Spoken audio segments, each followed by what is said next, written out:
game continues, Brinda Adige, but how do you really look at this? Because it feels like the elections. It feels like the elections. It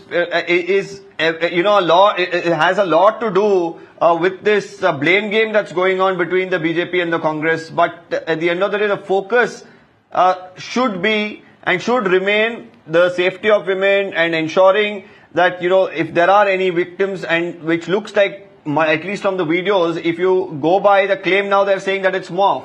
But that's what the advocates say. Now, this is something that the police should verify, isn't it, Brinda? That should be the primary focus. I quote my friend's mother here, Deepak.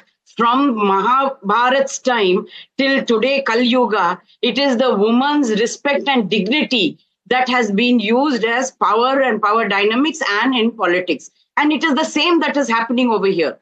We are not looking at the 2,000 plus women and their families, their children, what they are going through, what they have suffered.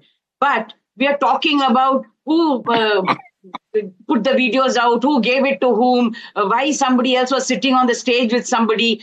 We know for sure that they have all played their political games, and all of these were tactics so that somewhere, somehow, somebody will win in whichever way, without an iota of thought to these 2,976 women and their families. But you want all of their votes, but you will not show any respect and dignity to them. And I'm sure now, I do not know much of the law, but whatever little I know, that the state government having constituted the SIT and taking this whole case forward, it is now the responsibility of every politician, political party to ensure that their victims and their families are not intimidated or threatened in any which way, and allow the police to do their job so that a fit case is presented in court and the culprits and the sexual predators are duly punished.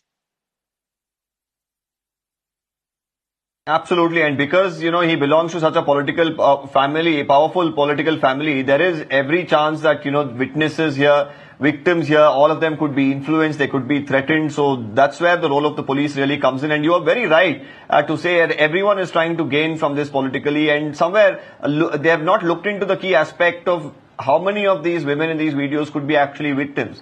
Because if the issue surfaced in 2023 itself, now, whether within the Congress and the BJP, both of them claiming that they were unaware up until very recently is very hard to believe. And now, so much of blame game that's happening between political parties while elections are going on, but the focus around the women, their safety, the victims here, that seems to be losing focus. Mrs. Kaur, right now, as far as the police is concerned, what should they do? Because especially considering many of these alleged victims, the speculation is that they are from, the Hassan, Holenasipura region as well. As far as the police, what can they really do to ensure that there is no coercion, there are no threats, issued to them? What should they be really doing? See, the public posturing of everyone is of that of holier than thou. But nobody is clean here. Nobody is clean. 2023, when that gag order was obtained from the local court, they were bedfellows, Congress and JDS. Today, he's switched over the alliance with somebody else. And I think, that nobody is really fully clean. Nobody's hands are, totally good here. But the police has to do its duty in a very dispassionate manner without aligning itself with anyone, and, find out the truth and gather all the evidence and give all the protection and encouragement needed. Because if the women are very weak compared to our system corners the powerful. There's no doubt about it. We have a system which really protects the powerful, or, sides with the powerful.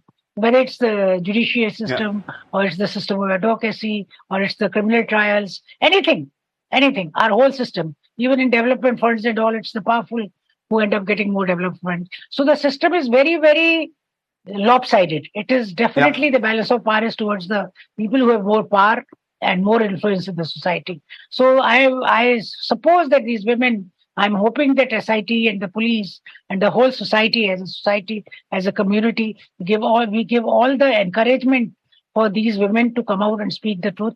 And, the videos will be analyzed. If they are morphed, that can easily be said by, it's part of the investigation.